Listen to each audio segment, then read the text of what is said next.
ini bau apa ya? Bau keti. Apa itu Pak? Apa? Minyak telon. Minyak telon kita tadi minyak telon. Oke, berarti bagus ya. Ataupun kalau sepertinya untuk mengecek seperti salah, wah ini bahaya ya, salah sebetulnya teh. Cek lagi terhidung. Ya, tapi kalau untuk OSC saya tidak nyaranin lila soalnya. Ya, udah aja. Pak, tapi tong di kieu nya. Tong di kieu ya. Gini aja. Ya, apalagi kalau kulit jeruk. Kulit jeruk itu disemprotkan oke, dia akan nyereng gitu ya, nyereng lah bahasa. Kemudian masuk ke nervus yang kedua. Ya. Kemudian kan di sini banyak ya, ada tembakau, pokoknya mah hal-hal yang memang orang itu umum tahu. Yang berikutnya adalah tes optikus. Di sini ada beberapa, ada tes aktivitas visual, ya. Menutup mata pasien untuk mengetahui huruf. Kalau di sini tidak ada, kita pakai apa ya? Ya, tidak ada. Pakai ini aja lah ya. Masih aja. Nah, seperti ini adalah Snellen cut. Kalau memang dia tidak ada, kita tidak ada Snellen cut-nya. Kalau Snellen cut tidak mungkin, secara teori Snellen cut itu 6 meter. Ya. Tapi kan tidak mungkin Anda jojorokan pada jarak 6 meter. Oh, itu apa? Halo, kelas 3 di rumah sakit, mana yang jojorokan? Bandung Saleh udang kabeh. Cukup, kita bisa mengantisipasi dengan settingannya hanya jarak baca saja. Artinya jarak baca cukup dengan 30 cm ya. Bapak, iyo uhan ini. Nah, ini ya. Coba Bapak menggunakan kacamata tidak? Oh tidak, cukup bagus ya matanya ya. Coba maaf Pak ya, Bapak bisa membaca huruf yang ini Pak? Oh bagus ya, jangan 20 tahun. Kemudian setelah itu kita bisa mengecek gini, tanyakan untuk lapang pandang dan lain sebagainya untuk pemeriksaan mata, bapaknya bisa duduk atau tidak. Kalau memang bapaknya nyaman duduk, kita perlakukan pasiennya duduk. Tapi takutnya kalau bapaknya lemah, ya sambil tiduran tidak jadi masalah. Kalau sambil tiduran, ya posisi sama, ya kan sama ya, hanya duduk dan tiduran saja. Oke, untuk lapang pandang, Bapak nanti Bapak lihat benda ini, ya. Bapak lihat matanya jangan ngikutin benda, Bapak matanya lurus ke depan saja, tapi nanti bayangannya apakah Bapak masih bisa melihat atau tidak. Ini bisa dilihat. Bapak jangan ngikutin benda ini, lurus ke depan, lihat. Serius, kurang serius, mana keserius. Itu kelihatan? Kelihatan?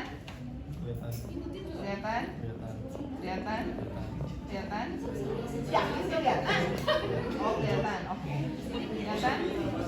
Ini kan kalau lapang pandang itu kesini ya. Ya ada yang kesini juga ya, bisa ke atas. Kemudian di sini kelihatan Pak?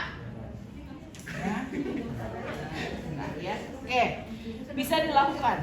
Kemudian bisa menggunakan pena, bisa menggunakan tangan. Ya, tangan kita. Itu pokoknya di sudah saya berikan optionnya. Selanjutnya kita masuk ke 3, 4, 6. Ya. Ini pergerakan mata. Nervus yang ketiga, ini adalah pencahayaan pupil.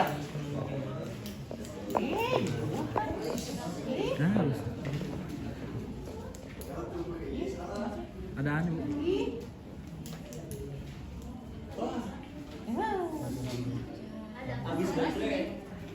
Nah, ada. Tuh. Hilang timbul.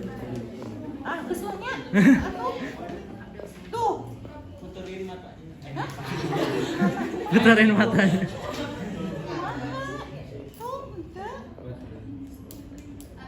Baterainya habis kayaknya. Lemah. Ya pokoknya mah anggap ayaan. Tuh. Bisa. Pakai HP, buka tinggalin kita buka modal bisa beli pen mic. Ya, ingat. Sudah.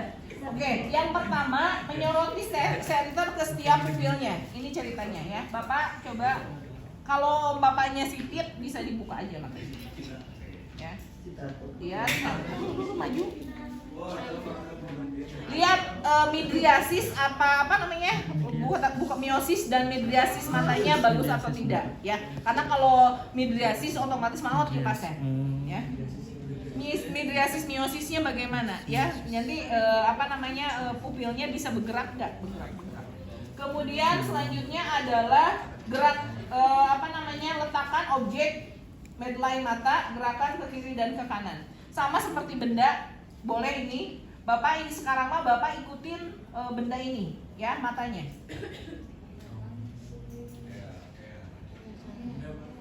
Nah ya, itu mah ada bendanya. Kemudian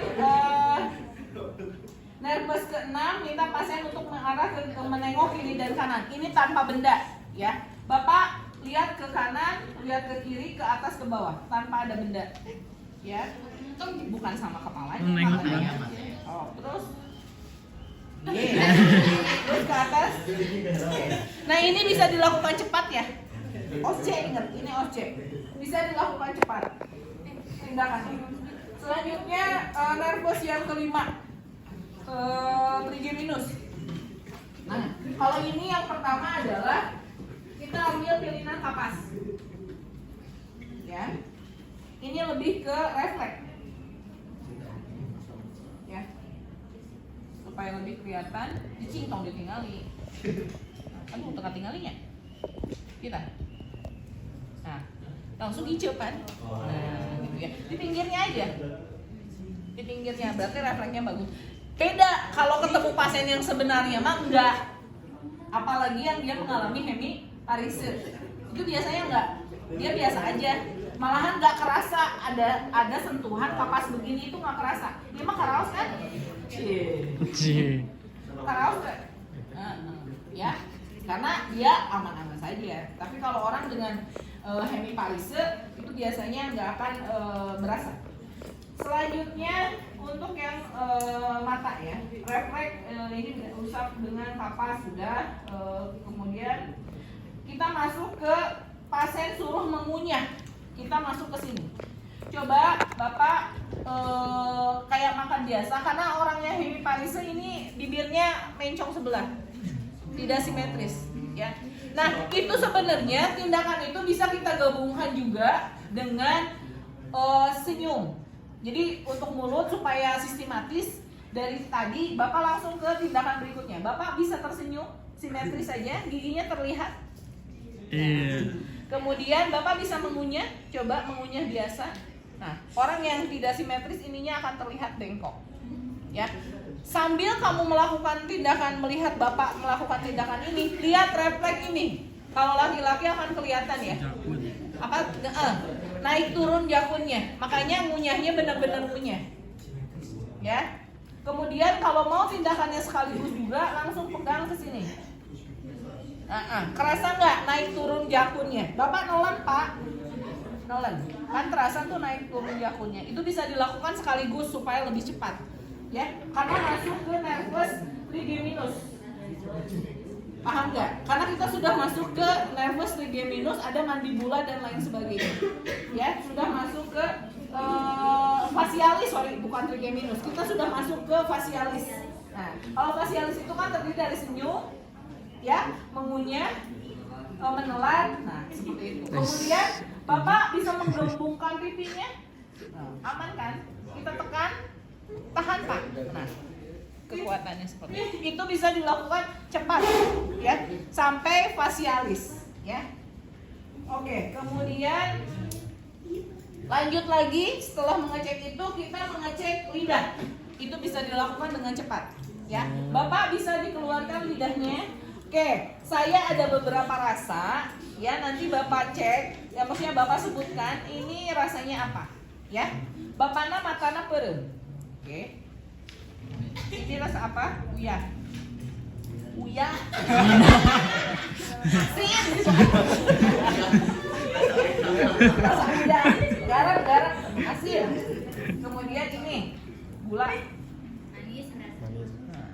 Terus kopi.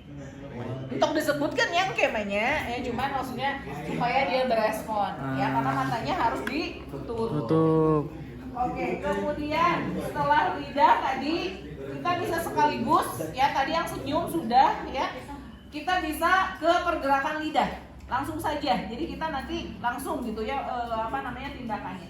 Bapak lidahnya sekali lagi bisa dikeluarkan, panjang Pak lidahnya, bisa digerakkan ke kiri, ke kanan, atas, bawah, ya. Bisa buka mulutnya Pak. Pergerakan tonsilnya seperti apa? Bapak lidahnya keluarkan, tonsil itu nggak bisa bergerak kalau nggak kita lihat. Ya, oke, aman. Ya, itu bisa kita lakukan secara otomatis. Selanjutnya nervus ke-8. Ini pendengaran. Ya, jadi sekali lagi balik lagi ke yang tadi supaya mengingatkan sekaligus ya. Jadi bagian muka langsung sekaligus dengan sampai ke lidah, kemudian ini langsung sekaligus bisa dilakukan ya. Supaya nanti terbulak-balik. Beda tadi kan kalau yang itu mah teori konsepnya begitu, kalau ini bisa kamu lakukan sekaligus ya. Kemudian kita masuk ke nervus tadi, pendengaran ya. Untuk pendengaran yang pertama adalah pengecekan telinga. Ketika kita Pak, berarti kan sebenarnya dia sudah mendengar. Cuman apakah sensitif sekali nggak sensornya? Ya, oke. Ceritanya terutama yang bermasalahnya di ekstremitas sebelah kanan. Bapak ditutup matanya. Ceritanya yang lemah sebelah kanan. Bisa dengan gesekan rambut, ya. Kedengaran nggak? Iya, nah kamu nggak bermasalah. Atau bisa dengan jentikan tangan. Kedengaran apa? Dengar.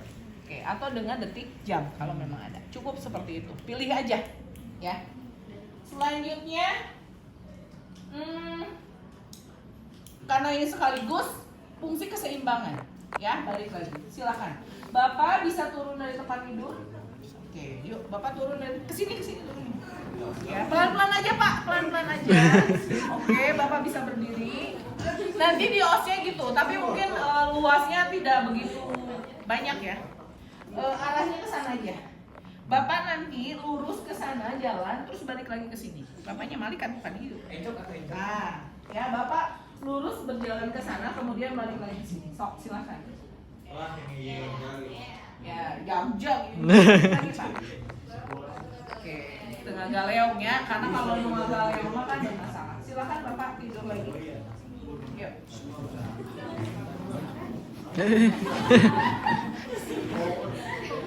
Selanjutnya kita masuk ke tes nervus glosopharyngeal ya. Ini balik lagi tadi sudah kita lakukan dari mulai mengecap ya sudah. Jadi kita bisa bisa dilewat tidak jadi masalah. Atau yang tidak terlewat adalah Bapak bisa mengucapkan kata A. Bisa dilakukan. Kemudian tadi pergerakan ovula sudah dilakukan. Kemudian kita bisa menelan tadi juga sudah dilakukan karena sekaligus dengan yang pertama supaya lebih efektif tindakannya ya. Kemudian sekarang yang berikutnya adalah untuk yang nervus accessorius. Kita langsung masuk ke nervus accessorius. Nanti Bapak noleh ke sana, saya tahan dari sini. Bukan noleh nengok. Yuk. Oke, dah. Terus Bapak ke sini? Membalik tapi ditahan. Oke ya, itu untuk aksesorius. Kemudian Bapak bisa duduk Pak. Nah, Bapak balik ke sana. Ya, mundur. Oke. Aksesorius satu lagi adalah Bapak nanti angkat dua bahu ke atas. Tapi ditahan. Dada, bahu. Ya. Nanti saya tahan, Bapak saya bilang angkat, saya tahan. 1, 2, 3 angkat, Pak. Ya, jadi sekali lagi begitu ya. Ini untuk yang pundak. Kemudian, tapi tanya dulu bapaknya bisa duduk atau tidak. Tapi jadi pasien kudu duduk-duduknya bisa ngaganggu kanu ujian. Kemudian, tadi kekuatan bahunya sudah. Kemudian lidah juga sudah. Mangga Bapak bobo diri Pak. Selanjutnya untuk pemeriksaan fungsi sensorisnya. Nah, untuk pemeriksaan fungsi sensoris sekali lagi kita akan masuk ke sensor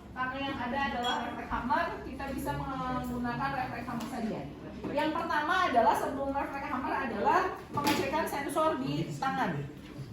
Ya. Dengan menggunakan kapas saja, karena di sini nggak ada air dingin atau panasnya, bisa menggunakan panas. Bapak bisa terasa? Oke, kita bagian atas dulu. Gini atau di dia? Supaya katingali. Nu iya heula. Bagian dalam, kemudian bagian luar. Bapak terasa? Oke, ya dua-duanya terasa ya. Oke, setelah itu kita menggunakan jarum. Bukan jarum atuh ya, yang tajam lah ya. Karena kalau jarum nanti berdarah. Kita cek, Bapak sakit? Nyengir ya, dengan Bapak nyengir Bapak sakit. Oke, satu persatu. Ya. Nih, ya kiri kanan atau yang prioritas. Kemudian apa lagi? Karena nggak ada garpu tala, harusnya ada garpu tala, tapi karena nggak ada garpu tala, cukup seperti itu saja. Kemudian pemeriksaan sistem motorik. Untuk pemeriksaan sistem motorik kita masuk ke kekuatan otot. Ya, tadi. Untuk kekuatan otot seperti biasa, kalau memang prioritasnya adalah yang lemahnya adalah yang kanan, otomatis perintah periksa yang kanan. Ya, Bapak coba atau untuk tahu dua-duanya boleh. Bapak angkat tangannya dua-duanya. Yang tinggi, ini aman, ya, tidak ada masalah atau pura-pura bermasalah. Sok. Angkat Pak tangannya, lebih tinggi lagi, lebih tinggi, tong dua-dua, nah apa lagi? Maksudnya gini, yang ini bisa angkat tinggi, yang ini cuma segini, nah gitu, ya, seperti ini. Dah. Kemudian karena kita sudah tahu nih yang bermasalah adalah yang kanan. Nah berarti kita fokus kepada yang kanan. Berarti Bapak bisa sekali lagi Pak bisa diangkat. Maksimalnya hanya segini. Berarti kita sudah bisa menentukan kekuatan otot Bapak berapa. Terus tidak lama biasanya, ya. Kalau yang bermasalah segini terus jatuh lagi, ya. Itu masuknya di kekuatan otot berapa. Kemudian setelah itu kekuatan otot yang lain adalah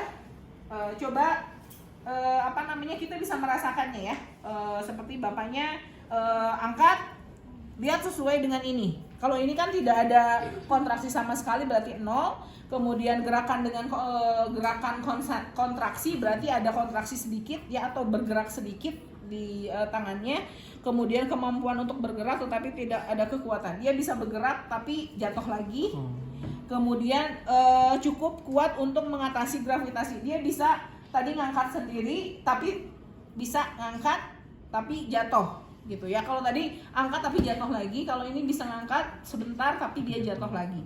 Kemudian cukup kuat tetapi bukan kekuatan penuh. Jadi yang keempat itu dia bisa ngangkat, diam tapi dihitungkan langsung jatuh lagi. Gitu ya. Tapi kalau yang kelima berarti kekuatan ototnya penuh, aman. Tuh, itu untuk membedakannya. Kemudian kita masuk ke refleks. Capek guys? Guys.